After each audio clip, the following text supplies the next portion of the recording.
There has been another leak. They can't catch a break with these, can they? Some YouTube channel was given early access to the episode, and they accidentally uploaded the video before they intended to. I presume they meant to schedule it for Monday morning, but it accidentally went live, and it was up for a few hours, and I've managed to grab it whilst it was still up.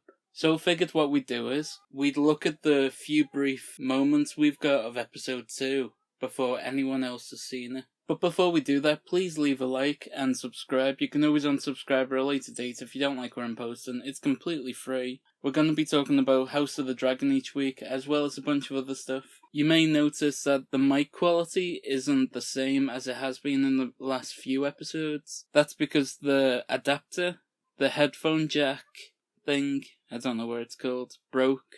I've ordered a new one, but it could take a couple of weeks to get here, so hopefully the backup mics are okay. Subscribe, and by the time it's got here, you won't even notice.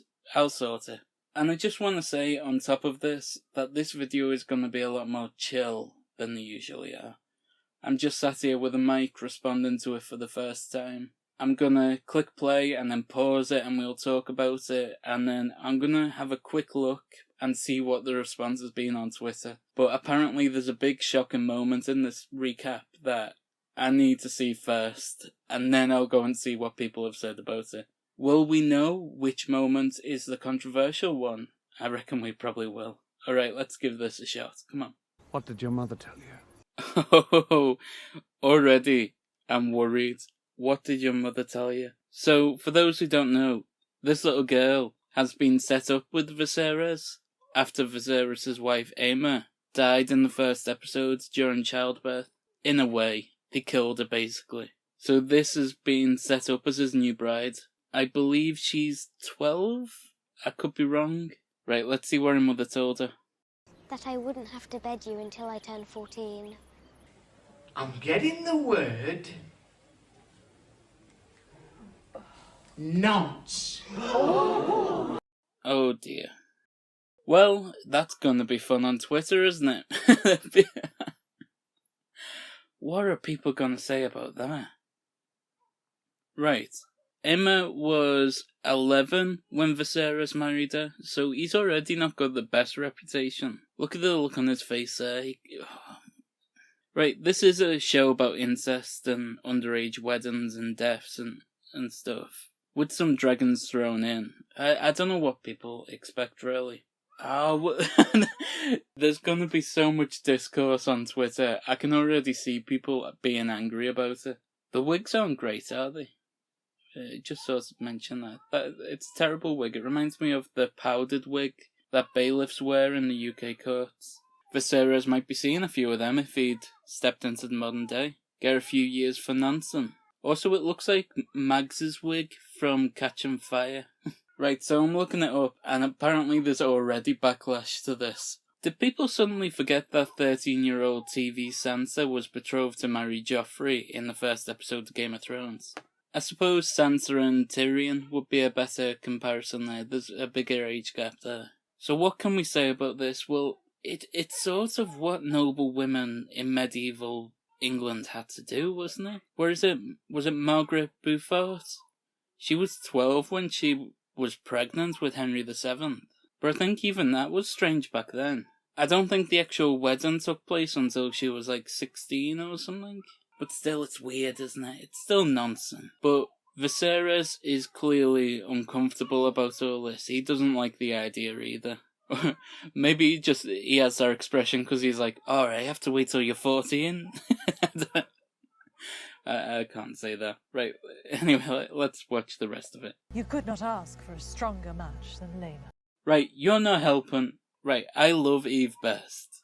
Rhaenyra's Valerian, she's playing the Queen Who Never Was. We saw her briefly in the previous episodes. During the tourney, there was a scene where that knight came up and said, can I have a favour from the Queen Who Never Was? A favour being like a flower thing, not like, me house needs cleaning, can you go round? She has a wonderful voice though, doesn't she? Give me an audiobook read by her. She has Targaryen blood. What's to mislike? Right. You're not helping either, mate. Right, this bloke, this is Lord Strong. He's the Hand of the King and the Master of Laws. It means we're going to get more scenes with the Small Council, which I love the Small Council. I saw a meme that was like, that it took loads of time for the big council to figure out who was going to be the heir. And then in the end of Game of Thrones, it took like 5 friends to decide who was going to be the king of Westeros. Because who has a better story than Bran the Broken? Sorry, I promised myself I wouldn't get angry at Game of Thrones again. Especially not when talking about House of the Dragon. Let's focus, let's streamline this. His son, Loras, this Lord Strong bloke, known as the Clubfoot, is going to be the show's equivalent to Littlefinger when he gets introduced. Whenever that may be. She is 12. Yeah, good point, mate. Good point. The Lady Alicent Hightower, before Spring's End. Right, this is Alicent, isn't it? When we do the time jump in a few episodes' time, she's going to be played by Olivia Cook. I love Olivia Cook. Fantastic. And she was born only up the road, wasn't she? Wait, what? See, it shows the kind of relationship I have with you people that I'm talking to you like I just talked to a mate now. I forgot for a second I was actually doing a video I was going to put online. Yeah, she was only born up the road, wasn't she? Like, user right here with me. Yeah, sorry. Right, so Alicent is going to be the girl Viserys marries instead. So he's decided to not marry the 12-year-old. Instead, he's going for Alicent, the 15-year-old. I mean, probably be normal in St. Helens. She's also the best friend of his daughter. Did anyone else sort of get more of a friendship vibe from them during their scene together in episode 1? Maybe it's just me, but I suppose they're not related, so it's not likely to happen. Not often in Game of Thrones do people get together if they've got no blood relation. I mean, there was Dany and Jon, but then they found out that they was related. And they still did it. They still did the deed. Great. I mean, I know that Luke and Leia sort of, made out and stuff, but there was never a scene where they found out they was related and went, oh, we can't do the kissing anymore. But I love how on Game of Thrones they found out and then they just went, yeah, let's carry on. Crack on. Well, I suppose Amelia Clare. Never mind. I need to stop talking about Game of Thrones. Right, let's watch this. This is an absurdity. Right, I don't know how to pronounce his name. Is it Coleus?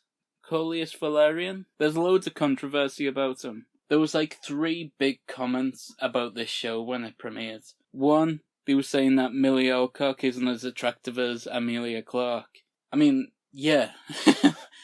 But if we was all compared to Amelia Clarke on a level of attractiveness, we'd all be ugly. So what's that even saying? Clearly not fair. The other comment was saying that Matt Smith has a perfect face for playing an inbred character. I bet you he was made up with those reviews. And people hating on this guy because he's black. Because he's a black Targaryen. I don't know enough to comment on it, so I'm not going to comment on it. I presume they figured out a way to make it work. I have a feeling we're going to get some angry people in the comments. So to them, I say, I don't know. Maybe he's a really good actor and that's why they chose him. I don't know! Anyway, that's the end of the little preview we got. That's all we leaked. What did you guys think? Let me know in the comments below. Please don't be angry. I hope I didn't say anything. Again, apologies for the mic quality in this episode. No one is more gutted than me. A new adapter is on the way. How are you all feeling about House of the Dragon? I do feel like it's redeemed itself. Because we all went in with low expectations because of how we felt after the end of Game of Thrones. And honestly, I'm really enjoying it. I think it's a fantastic show. Anyway, I'm going to call it a day.